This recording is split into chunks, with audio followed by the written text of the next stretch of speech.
Égypte, terre des pharaons. Ce sont eux qui créent le premier État unifié de l'histoire et pendant près de 3000 ans, ils règnent comme des demi-dieux. Ensuite, le pays tombe aux mains de différents occupants étrangers jusqu'à ce que soit fondée la dynastie royale égyptienne par Mohammed Ali Pacha, commandant ottoman de l'armée albanaise, au début du XIXe siècle. C'est lui qui posera les bases économiques et militaires de l'Égypte moderne.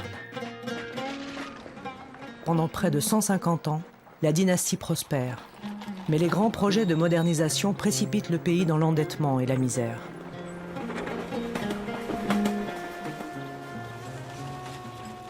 Les rois d'Égypte, placés sous protectorat de la Grande-Bretagne, réussiront à sauver leur trône. Mais à quel prix? Ils ne seront plus que des rois fantoches.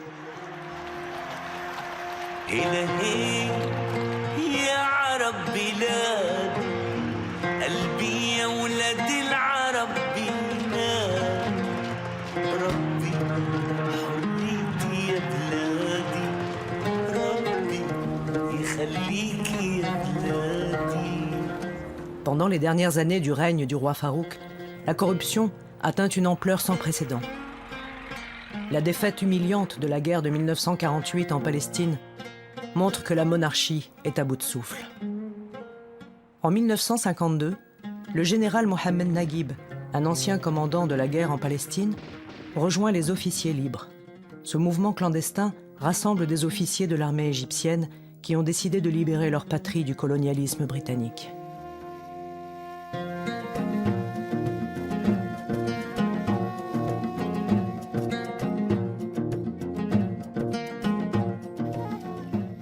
Gamal Abdel Nasser, à l'origine de cette organisation, est un colonel charismatique âgé de 33 ans qui veut rendre au peuple sa dignité et le libérer de l'oppression et de l'injustice.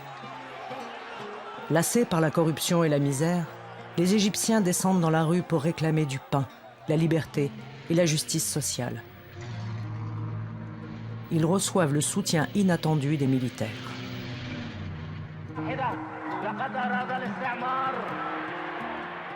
Les libérateurs d'hier deviendront-ils les oppresseurs d'aujourd'hui? Entre 1952 et maintenant, nous avons remplacé un pouvoir colonial par un autre. Aujourd'hui, les colonisateurs sont égyptiens. Ce sont des pharaons égyptiens. C'est plus difficile de leur résister.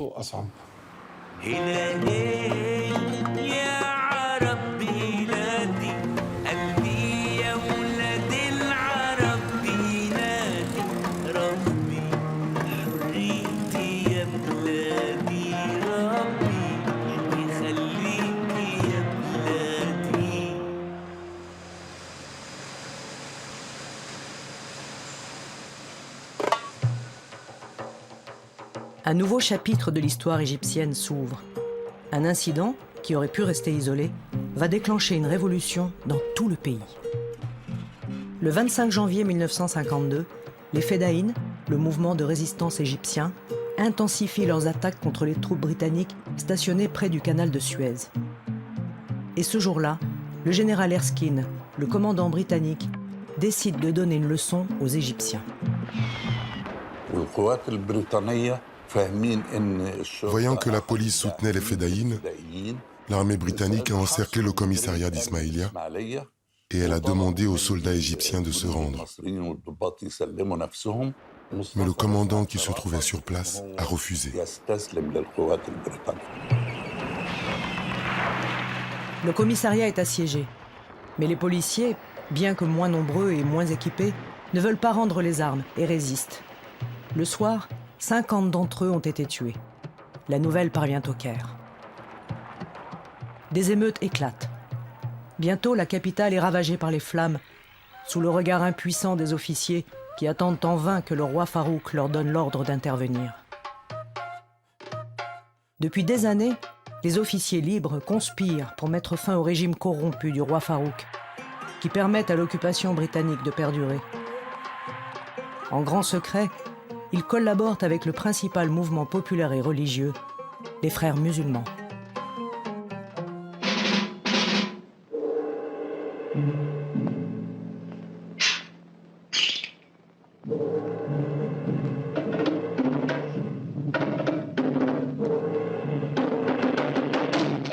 فين طلباتكم بالظبط؟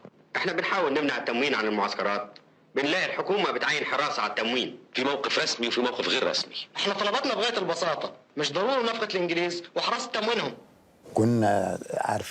Nous savions que les frères musulmans avaient envoyé des hommes combattre les Britanniques dans la région du Canal pour libérer notre pays. Nous leur avons donné des armes et des munitions. Abdel Nasser était en contact permanent avec eux et nos hommes ont sympathisé. Des officiers expérimentés de l'armée entraînaient nos volontaires. Ils étaient capables de transformer n'importe qui en véritable combattant. Gamel Abdel Nasser était l'un de nos instructeurs. Je n'imaginais pas qu'un jour, il ferait la révolution et que nous resterions en contact. Depuis sa formation en 1928, le mouvement des frères musulmans, l'Ikhwan, a construit un réseau populaire impressionnant. Il considère l'islam comme la pierre angulaire de la future Égypte indépendante. Nasser a un point de vue radicalement différent, mais pour l'instant, ils ont besoin les uns des autres. Gamel a téléphoné et a dit « Nous avons des intérêts communs et nous nous faisons confiance. Le pays a besoin de réformes. Nous pouvons décider ensemble des réformes à lancer et coopérer. »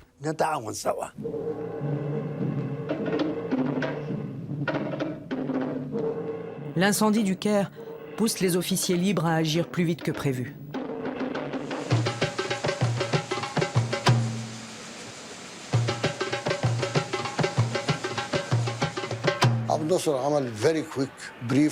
Nasser nous dit le palais a découvert le complot et les commandants vont se réunir au quartier général. Si nous ne nous dépêchons pas de les arrêter avant qu'ils se rassemblent, ce sera la fin des officiers libres et de la révolution. Il s'en est pas fallu de beaucoup pour que la révolution échoue.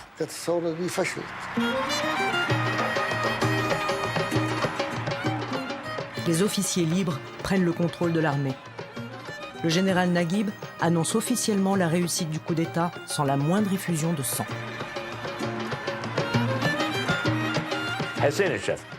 Hussein El-Shafei m'a dit « Tu connais le général Mohamed Naguib. Quand il vient, amène-le-nous. » Au bout d'un moment, j'ai vu une voiture de couleur ivoire qui traînait dans le coin. J'ai salué et il a dit « Où sont les enfants? Je suis Mohamed Naguib. » J'ai répondu « Bienvenue, soyez 60 fois bienvenus. » Sa présence prouvait que la révolution avait réussi, puisqu'un général se joignait à nous.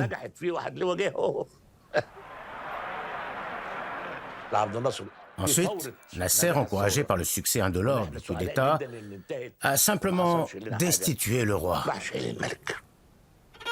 Le roi Farouk, descendant de la dynastie albanaise de Mohammed Ali Pacha, est contraint à l'exil.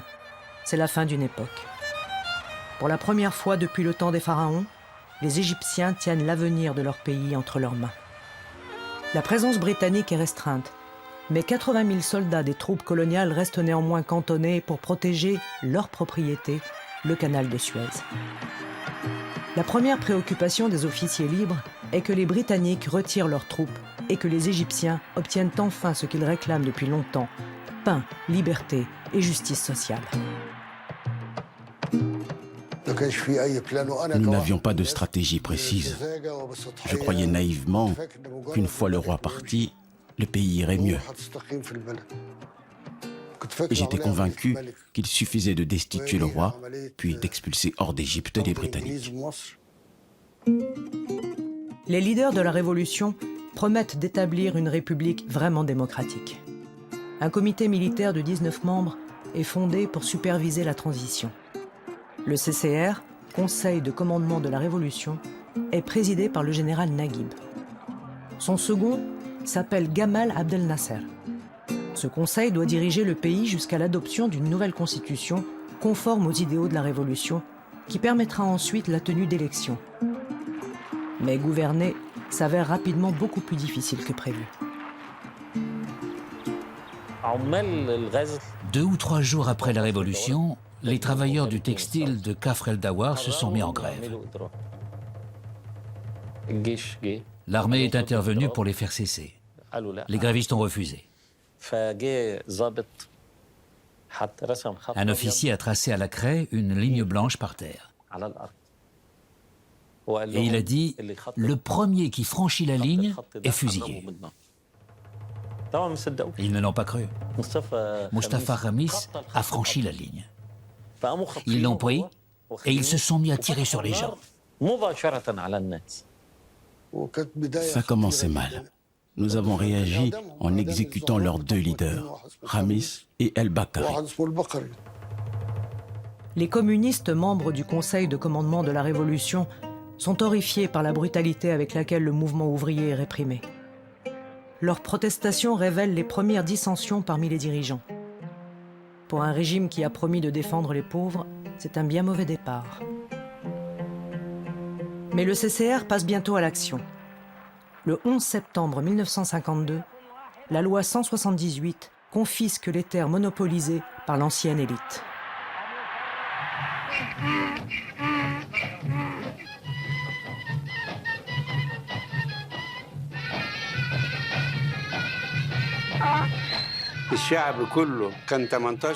Il y avait près de 18 millions d'habitants et 90% des terres appartenaient à seulement 500 propriétaires. Le moins riche d'entre eux avait de 5 000 à 10 000 acres et tous les paysans étaient ses esclaves. 40 propriétaires possédaient la terre et tous ceux qui étaient dessus.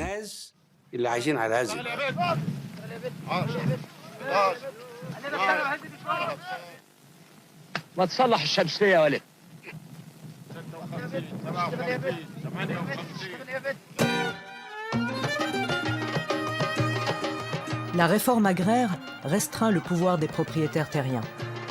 Mais c'est la décision de donner une éducation gratuite à tous qui transformera en profondeur la société égyptienne et viendra à bout de l'ancienne hiérarchie. Les réformes emportent un soutien populaire immédiat. Mohamed Naguib était président. Il était très populaire. On prenait le train avec 100 photos de lui, 100 billets de 10 piastres et une agrafeuse. Et on jetait par la fenêtre les billets agrafés aux photos. À l'époque, 10 piastres, c'était beaucoup. Comme ça, les paysans étaient heureux et ils voyaient la tête de Naguib. Nous l'avons rendu très populaire. Le RCC était d'accord et Nasser ne désapprouvait pas. Nasser était maître en collecte d'informations. Depuis le tout premier jour, il avait mis Naguib sur écoute. Personnellement, j'appréciais beaucoup le président, jusqu'à ce qu'on apprenne qu'il rencontrait en secret les frères musulmans. C'est là que le conflit a commencé. La popularité de Naguib génère des tensions. Nasser, l'homme fort de la révolution, se sent mis à l'écart. Il soupçonne Naguib de se rapprocher de personnalités de l'ancien régime et des leaders des frères musulmans sous prétexte de n'exclure personne.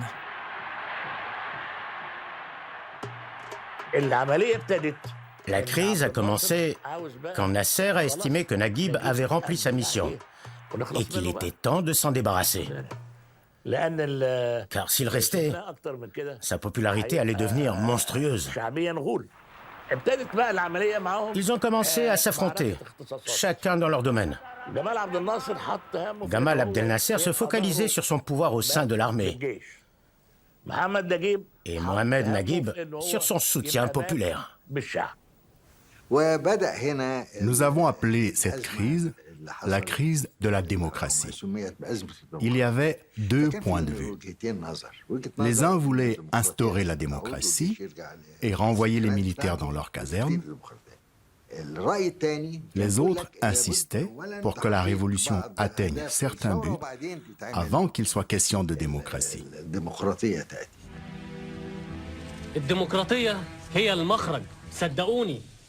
البلد مش جاهزة للكلام ده. الديمقراطية هي الديمقراطية. الإصلاح محتاج حزم. والثورة ما تنفعهاش الإجراءات المايعة. إما الثورة وين ما الديمقراطيه؟ انا شايف انكم انتوا سبب البلبله اللي في البلد، ومن الافضل انكم ترجعوا لسكناتكم.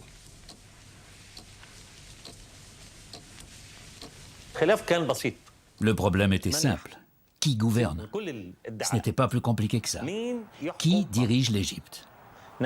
Le RCC voulait faire de Naguib une marionnette. Et lui voulait être président. C'est tout.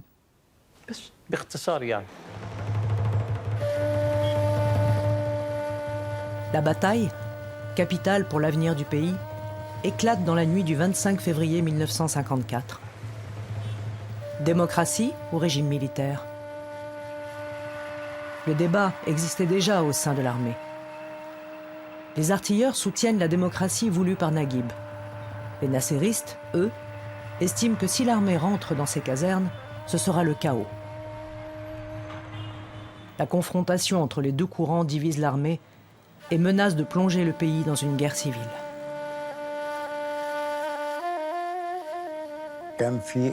Il y a eu une réunion. Nasser est arrivé à 18h, suivi de tous les autres, sauf Mohamed Naguib. À 19h, son secrétaire personnel a apporté une lettre contenant 8 demandes. Il voulait la démocratie, un parlement, un gouvernement non militaire et ainsi de suite. Nous avons dit non.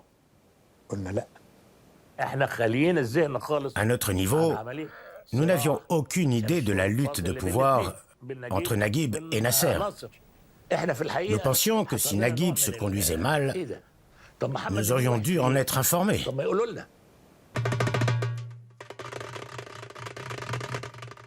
En l'absence de Naguib, le CCR décide de le démettre de ses fonctions. Les fidèles du président appellent à une réunion d'urgence au quartier général de l'artillerie pour voir comment empêcher les partisans de Nasser de détourner la révolution. Les gars étaient hors d'eux parce que Naguib avait été limogé. Où a-t-on vu un régime militaire réussir? Hitler a détruit l'Allemagne. Mussolini a compromis l'Italie. Je disais, ceux qui sont pour la continuation du régime militaire vont ici. C'est ce dont nous étions en train de débattre. Et ceux qui sont pour le retour de la démocratie vont là.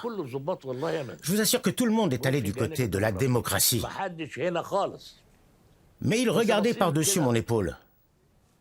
Je me suis retourné et j'ai vu Gamal Abdel Nasser.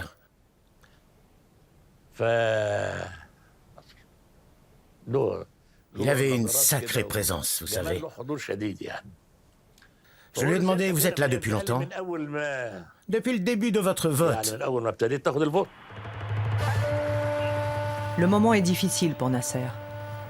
Il est convaincu qu'à ce stade de la révolution, seule l'armée peut mettre en œuvre les profonds changements qu'il projette. Mais pas au prix d'une guerre civile. Ses partisans ne lui laissent pas le choix.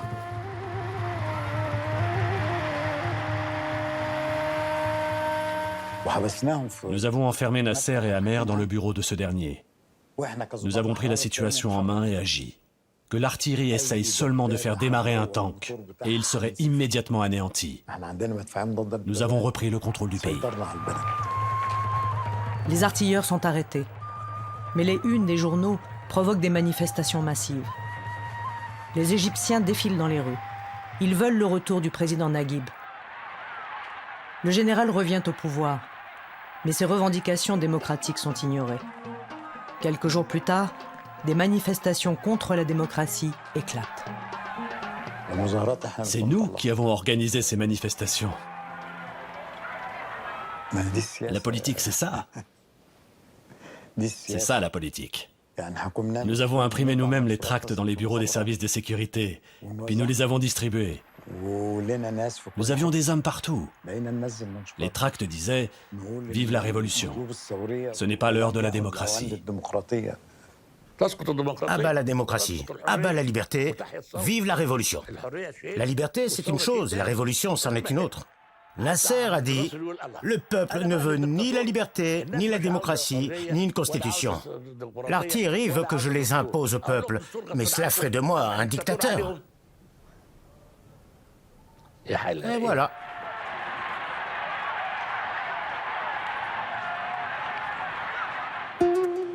La crise de la démocratie permet à Nasser de purger l'armée et le Conseil de la Révolution. Il s'occupe ensuite des frères musulmans. Leur soutien au président Naguib durant la crise a été la goutte d'eau qui a fait déborder le vase. Hassan el-Hodaybi, le guide suprême des frères musulmans, conteste un bon nombre des mesures révolutionnaires. L'affrontement est inévitable. On a comploté l'un contre l'autre. Nasser et Hassan el-Hodaybi se sont rencontrés et Nasser a dit « Vous allez contre chaque décision que je prends. Je ne peux pas travailler comme ça. Je mène une révolution. Je dois avoir une marge de manœuvre pour avancer. » El-Hodaybi a répondu « Nous discutons simplement pour prendre la meilleure décision. » Je me souviens très bien de la réponse de Nasser. « Je n'ai pas besoin de garde-chiourme. »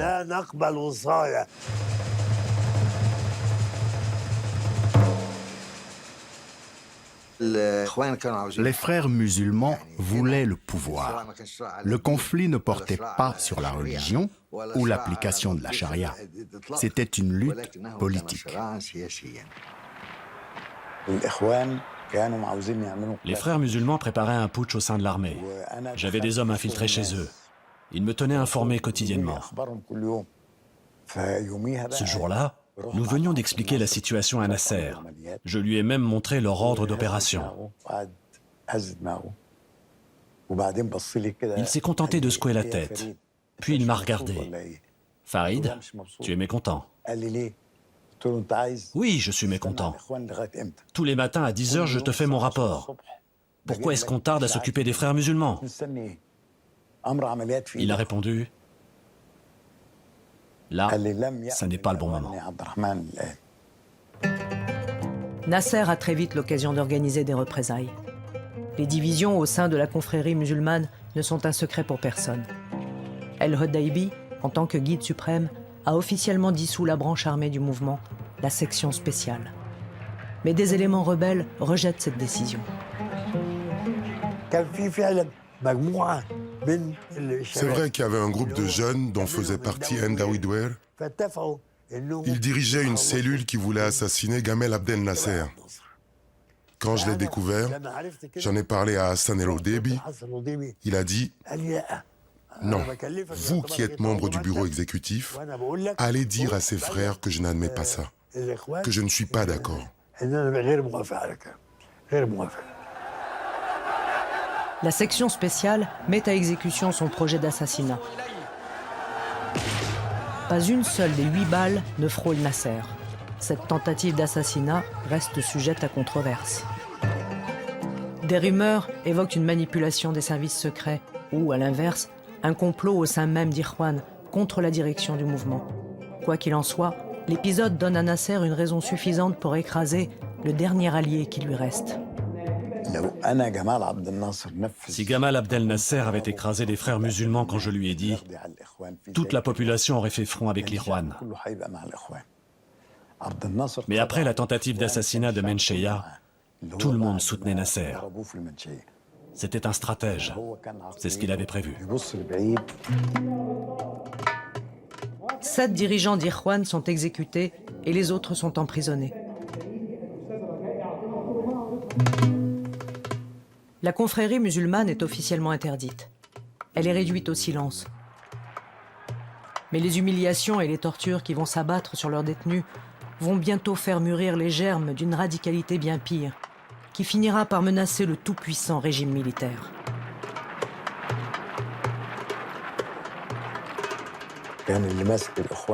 J'étais avec l'officier chargé du dossier des frères musulmans. Il m'a demandé si nous pouvions passer par la prison. Je suis entré dans une pièce d'1 mètre carré, contenant un bureau sur lequel étaient posés 2 fouets.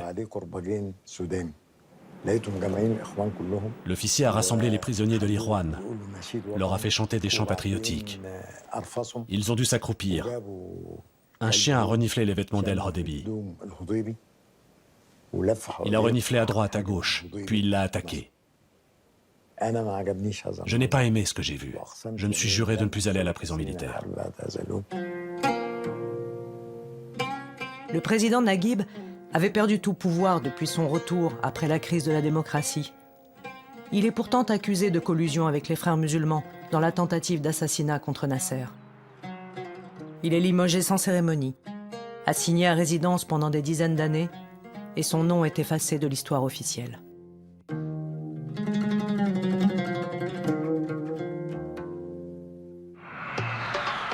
Désormais, toute l'opposition est derrière les barreaux. Nasser va pouvoir réaliser son grand projet. Il veut construire une Égypte moderne et laïque, qui prendra la tête du continent africain et du monde arabe. Pour soutenir le développement local et régional, il entend jouer des rivalités entre superpuissances.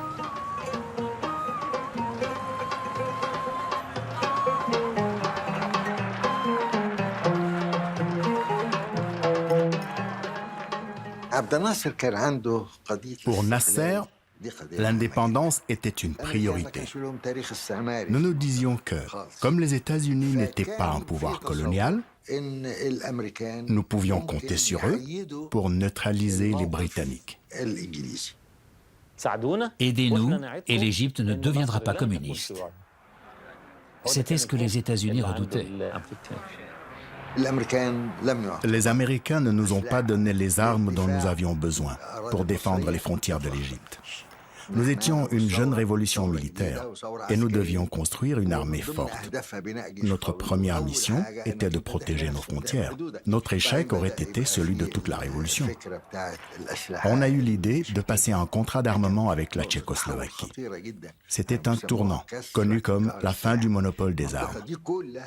Personne au Moyen-Orient n'aurait imaginé se procurer des armes ailleurs qu'en Occident. Nous étions dans la zone d'influence occidentale.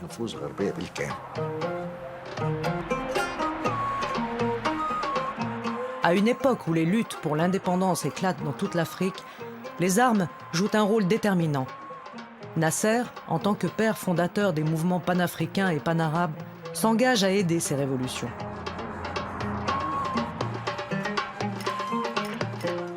La naissance du mouvement des non-alignés offre une alternative à l'hégémonie des deux superpuissances. Mais le dirigeant égyptien espère cependant que les États-Unis vont financer le projet de ses rêves, le barrage d'Assouan.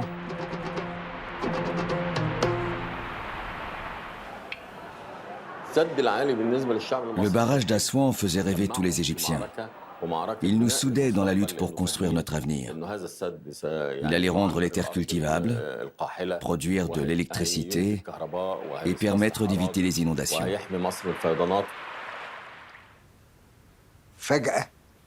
Tout à coup, les États-Unis ont annoncé que la situation économique en Égypte rendait impossible la réalisation d'un si grand projet. Ça a été un coup fatal pour Nasser et une humiliation pour l'Égypte. C'était une véritable gifle. Nasser leur a répondu en nationalisant le canal de Suez.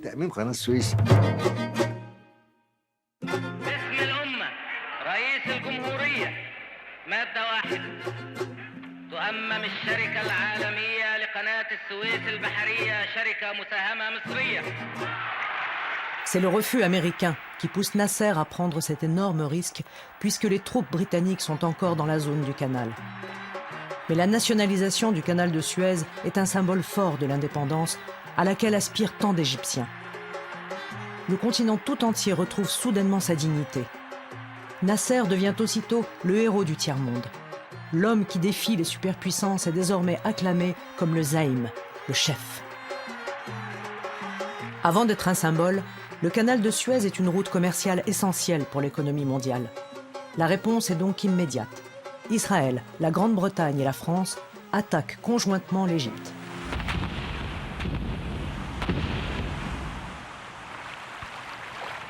Nasser remporte son pari. L'agression tripartite est stoppée et les Britanniques doivent évacuer le pays, mettant fin à 74 ans de présence coloniale.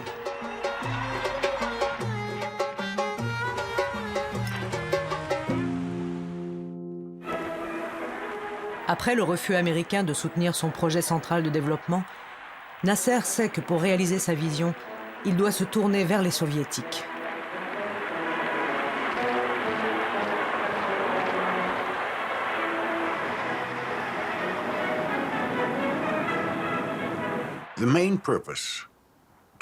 Quand ils venaient à Moscou, bien sûr, c'était surtout pour demander qu'on leur livre plus d'armes. Ils venaient pour faire du shopping.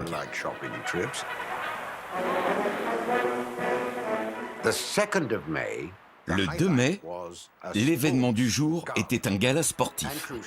Et Khrouchtchev a invité Nasser à y assister.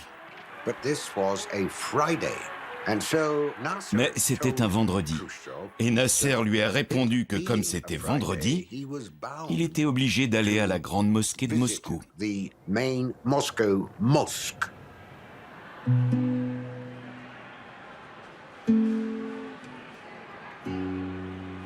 Nasser est un fervent défenseur de la laïcité et il veut une version du socialisme taillée sur mesure pour répondre aux besoins de son pays. Il sait qu'en s'alliant avec les communistes, connus pour leur athéisme, il risque de s'attirer des problèmes en Égypte, avec les musulmans pratiquants. Il fait donc clairement comprendre à ses alliés soviétiques qu'il fixera ses propres règles du jeu.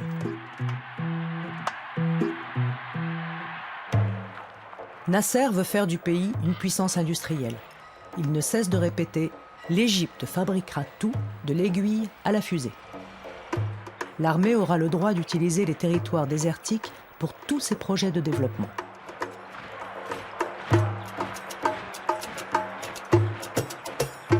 Les officiers commençaient à occuper des emplois civils, surtout dans le secteur public. Ce n'était pas le fruit du hasard. Quand les compétences n'existaient pas chez les civils, il trouva un officier pour faire le boulot. Mahmoud Younis dirigeait la compagnie du canal de Suez. Presque toutes les compagnies pétrolières étaient dirigées par des officiers militaires. Les membres du conseil de commandement de la Révolution prospèrent. Ils forment désormais la nouvelle élite égyptienne. Une armée heureuse, couverte de privilèges, est, pour Nasser, un véritable contrat d'assurance.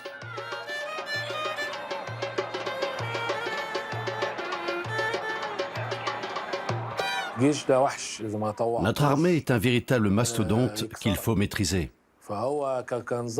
Nasser était un officier qui avait pris le pouvoir par la force. Il est devenu obsédé par la sécurité. Il craignait ce que l'armée pouvait faire. Il avait peur et il se méfiait.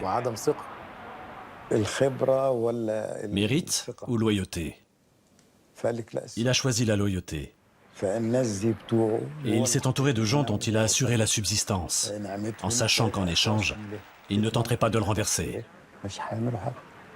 Donc la loyauté l'a emporté sur le mérite. Nasser présidait le parti au pouvoir, l'Union socialiste arabe. Les décisions étaient prises, puis envoyées aux ministres. Elles étaient approuvées sans discussion. Les ministres acceptent cela, à commencer par Anwar el-Sadat. Quand j'avais besoin de sa signature, si je tentais de donner des explications, il disait « Mais guide, ne me casse pas la tête, montre-moi plutôt la signature du chef. » C'est-à-dire la signature de Nasser.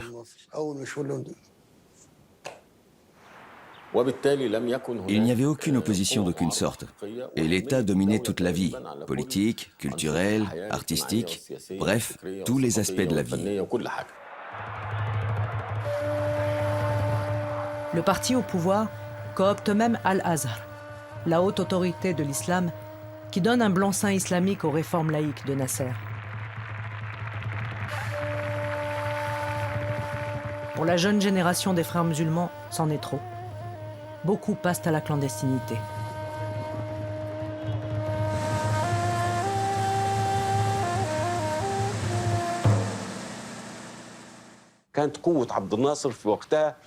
Nasser avait de plus en plus de pouvoir. Il devenait tyrannique, dur, effrayant, à un tel point que nous n'avions plus peur de lui. Mais nous prenions soin de maintenir le plus grand secret.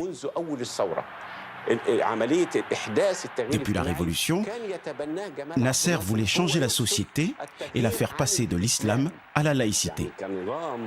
Son régime était déterminé à transformer les gens, à les éloigner de l'islam et du Coran pour les conduire vers la laïcité. Le débat sur la transformation de la société est central parmi les dirigeants d'Ikhwan en prison. Les modérés, menés par Hassan el-Hodaybi, estiment que l'usage de la violence est contre-productif.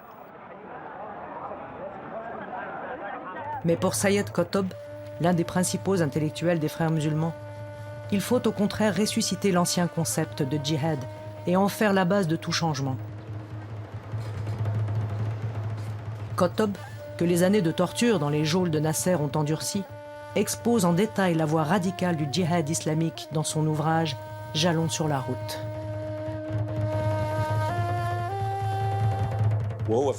Qutb a fait sortir clandestinement de prison le manuscrit de Jalons sur la route.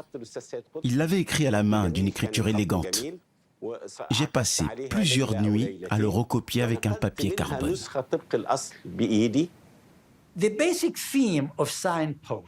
Le sujet principal de Jalons sur la route était que beaucoup de dirigeants musulmans se prétendent islamiques.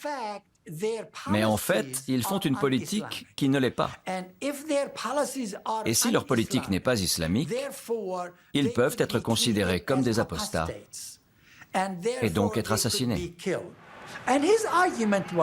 Son argument était que les régimes sont trop forts, qu'ils ont l'armée à leur disposition et qu'ils ne vont pas changer volontairement. Donc cela justifie que des moyens militaires violents soient employés.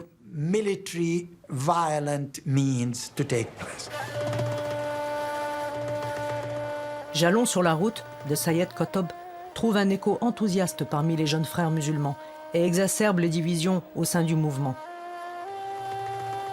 Quand Qutb sort de détention en 1964, ses disciples ont déjà formé des cellules clandestines.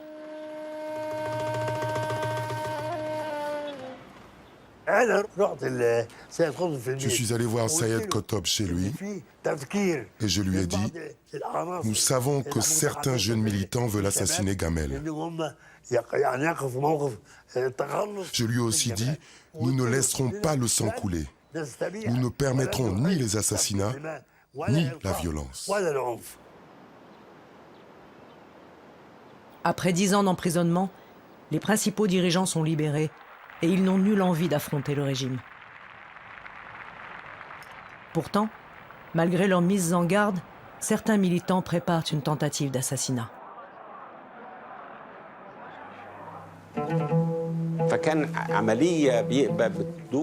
Nous nous sommes réunis dans le plus grand secret. Même nos familles n'étaient au courant de rien. Nous étions connus pour notre bonne conduite. Personne ne pouvait imaginer que nous appartenions à une société secrète.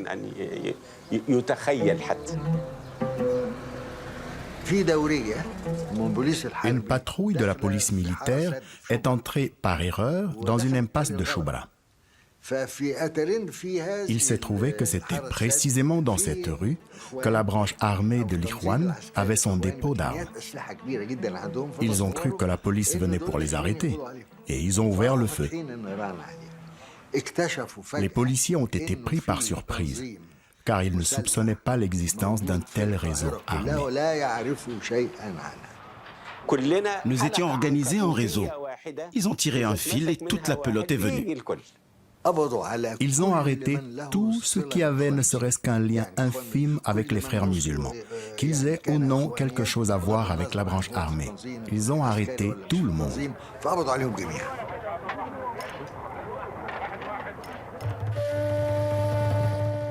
Sayed Qutb et ses co-accusés sont jugés pour tentative de coup d'État. Qutb est personnellement accusé d'avoir voulu assassiner le président.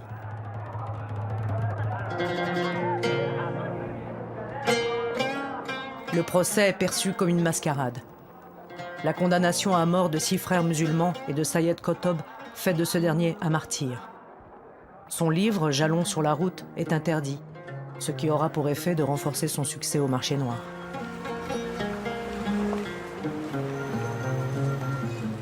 Le harcèlement d'Ikhwan sera un processus récurrent dans la vie politique égyptienne.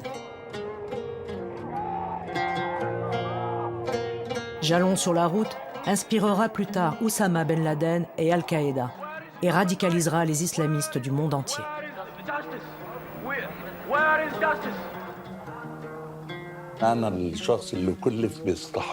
J'ai eu pour mission de l'escorter de la prison militaire jusqu'à son lieu d'exécution.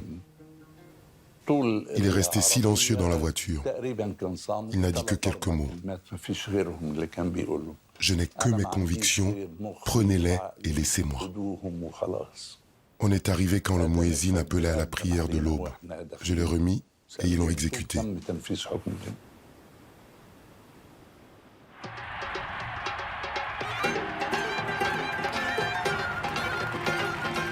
Avec l'Égypte sous son contrôle strict et le projet de développement socialiste qui porte ses fruits, Nasser est au sommet de son pouvoir et de sa gloire.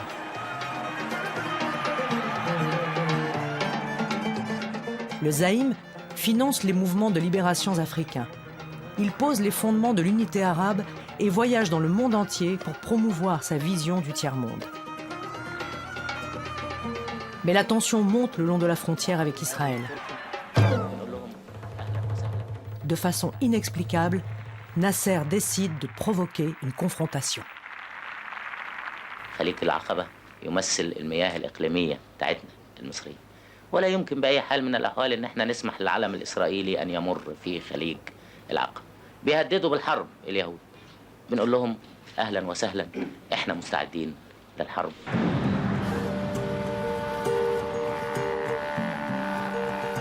Le 5 juin 1967, en moins d'une heure, l'aviation israélienne détruit les forces aériennes égyptiennes. Cette défaite phénoménale change la donne au Moyen-Orient et met un coup d'arrêt brutal au projet socialiste de Nasser.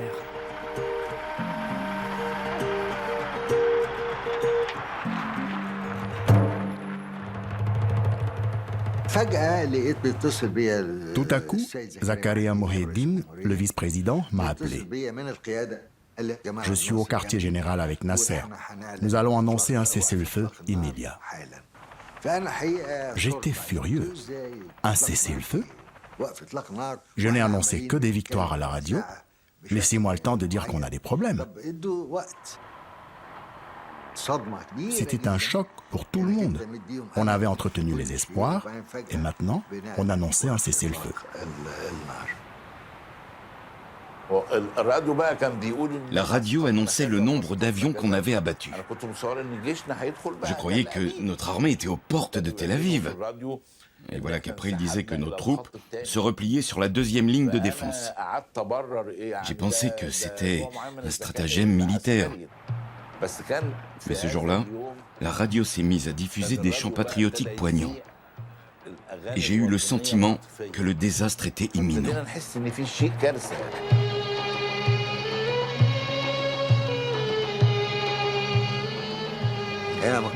J'ignorais que le président allait démissionner. J'ai été étonné quand le matin il m'a appelé pour me dire « Tu dois donner des instructions pour qu'après mon discours, mon nom ne soit plus jamais mentionné. » C'est un ordre. Et il a raccroché. قررت أن أتنحى تماما ونهائيا عن أي منصب رسمي وأي دور سياسي وأن أعود إلى صفوف الجماهير. فلقد كلفت زميلي وصديقي وأخي زكريا محي الدين بأن يتولى منصب رئيس الجمهورية.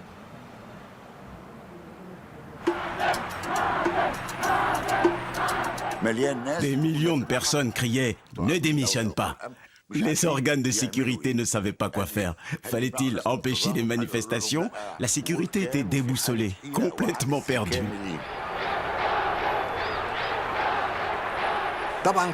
Une foule immense était rassemblée devant la maison de Nasser. Ils m'ont pris pour Zakaria Mohiedine, le vice-président, parce qu'ils ont vu arriver une grosse voiture. On a vu Zakaria Mohiedine. On l'a attrapé et la foule criait « Zakaria, refuse, refuse. Nasser est notre chef. » Je suis sorti dans la foule. Il criait « C'est Zakaria, battez-le, tuez-le !»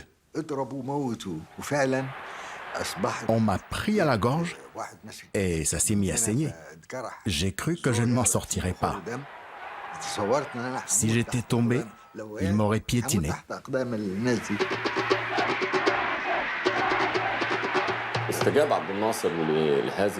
Nasser a répondu à la demande du peuple. Même si on a été content qu'il reste, le lien avec Nasser et son régime a été brisé. Nous étions en colère. Notre rêve avait été brisé, même si on continuait à tenir à sa figure paternelle.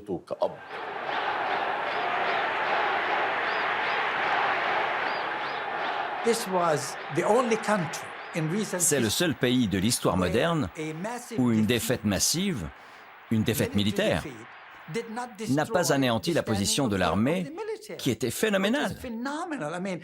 Après que le président, qui était un officier de l'armée, a proposé de démissionner, des millions de gens ont manifesté pour demander qu'il reste en place. On n'a jamais vu une chose pareille. À peine 7 mois plus tard, les Égyptiens perdent patience et se retournent contre Nasser quand le régime organise un simulacre de procès. Quelques pilotes de l'armée de l'air vont porter toute la responsabilité de cet échec cuisant. Les gens comprenaient que l'armée de l'air n'était pas la seule responsable. C'était tout un système qui était responsable et qui essuyait une défaite. C'est chez les étudiants qu'on a vu se manifester la réaction populaire au procès des pilotes, car c'était le seul groupe actif politiquement qui restait. Hormis le parti au pouvoir, tous les partis étaient interdits. Les gauchistes étaient en prison, les frères musulmans étaient en prison, les libéraux aussi. Ce n'était pas planifié, c'était un mouvement spontané. On a commencé par une manifestation silencieuse à l'intérieur de l'université. Et puis, il y a eu de plus en plus de monde. Ça a fait boule de neige.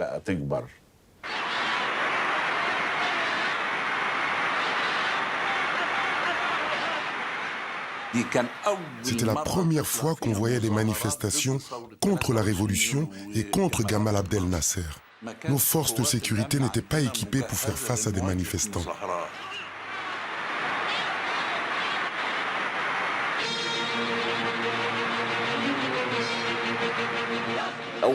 J'ai vu pour la première fois les forces de la sécurité centrale. Elle a été créée à ce moment-là et jusqu'à nos jours, elle joue un rôle majeur pour réprimer les mouvements populaires.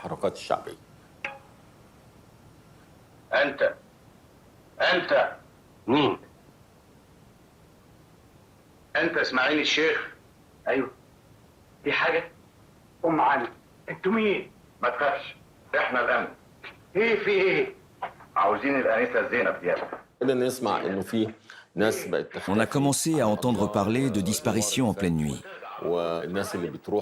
Des expressions comme « des gens envoyés derrière le soleil » ou « les visiteurs de l'aube » évoquaient les nouvelles forces de sécurité qui se montraient tyranniques et pourchassaient les opposants au cœur de la nuit pendant que les gens dormaient.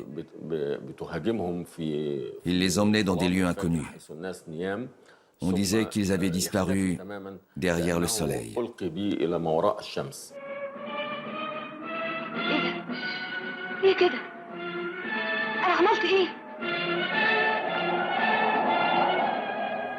On nous a appelés les visiteurs de l'aube et ça nous colle à la peau. Mais c'est une procédure policière normale.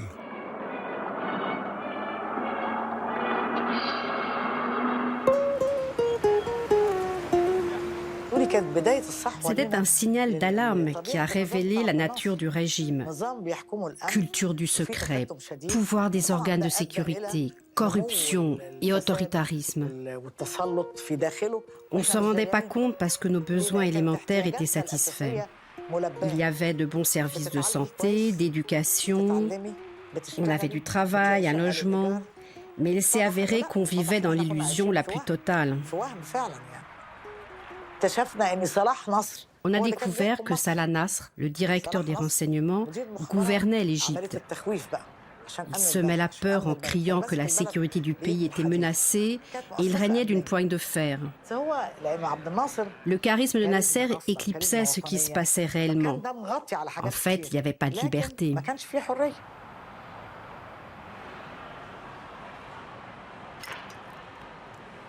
La liberté est loin d'être la priorité de Nasser. Avec l'occupation des territoires égyptiens et 90% de l'équipement militaire détruit, il doit avant tout récupérer les terres conquises par Israël.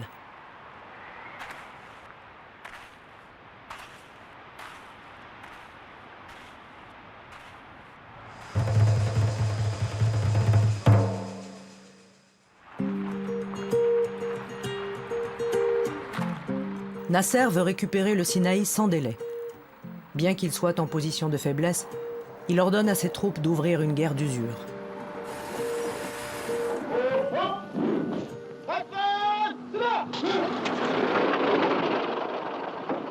صدرت لنا الأوامر بأننا نقوم بإغارات انتقامية بأفراد وراء خطوط العدو في كل سيناء.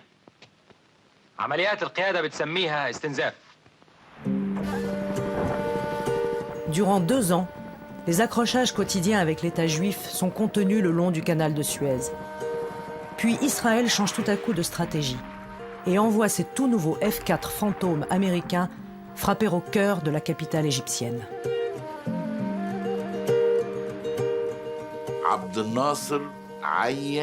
Nasser a désigné Anwar el-Sadat comme vice-président quand il est allé à un sommet à Casablanca. Pendant cette période, en l'absence de Nasser, c'est Sadat qui dirigeait le pays. C'était le 25 décembre 1969. Ce jour-là, toutes les bases de missiles égyptiennes ont été bombardées. Nasser est venu et a fait un rapport au Politburo. Il a déclaré qu'il ne pouvait plus supporter pareille situation. C'est la guerre. Ils bombardent et je ne peux pas riposter.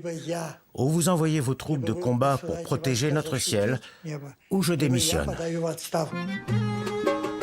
Nasser entreprend un voyage secret à Moscou avec une requête humiliante. Ce ne sont pas simplement des armes qu'il veut. Il demande, en pleine guerre froide, que des troupes soviétiques combattent avec lui sur le sol égyptien.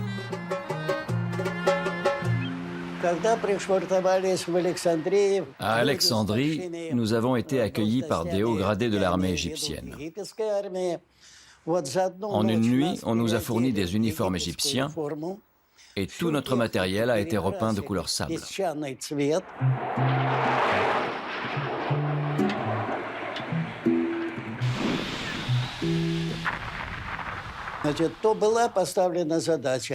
Notre mission était simple, donner une leçon aux Israéliens, leur mettre une bonne raclée, comme on dit, histoire qu'ils comprennent qu'il était grand temps d'arrêter de faire la guerre.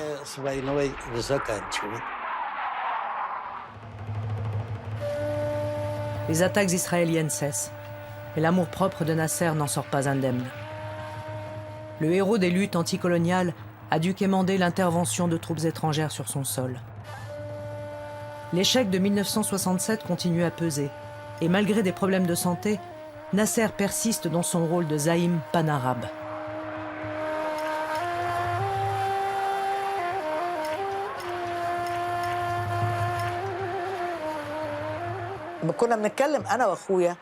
On parlait avec mon frère de Nasser et de la répression.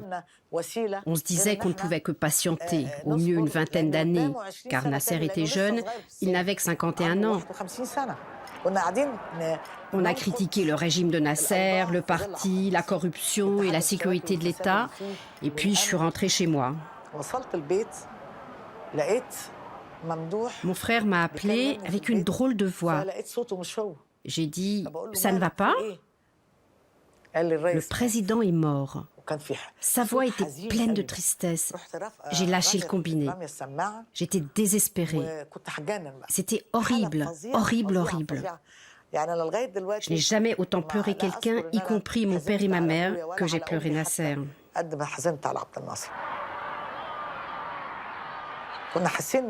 On avait l'impression que le pays allait tomber en morceaux.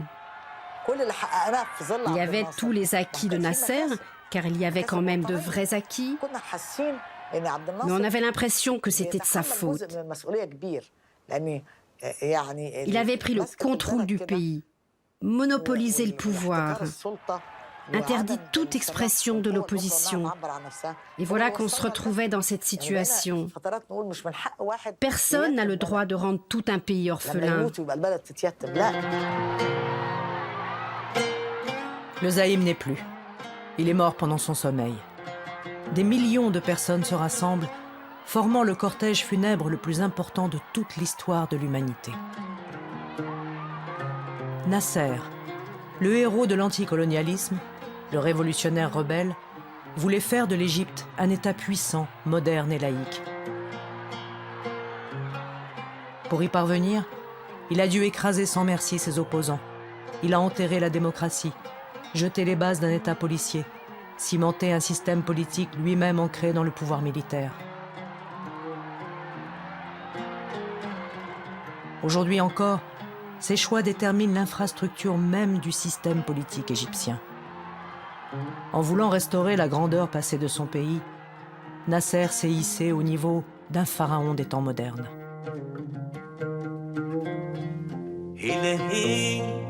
يا عرب بلاد قلبي يا ولاد العرب بلاد ربي حريتي يا بلادي ربي يخليكي يا بلادي غير الوطن هو غير الوطن الآن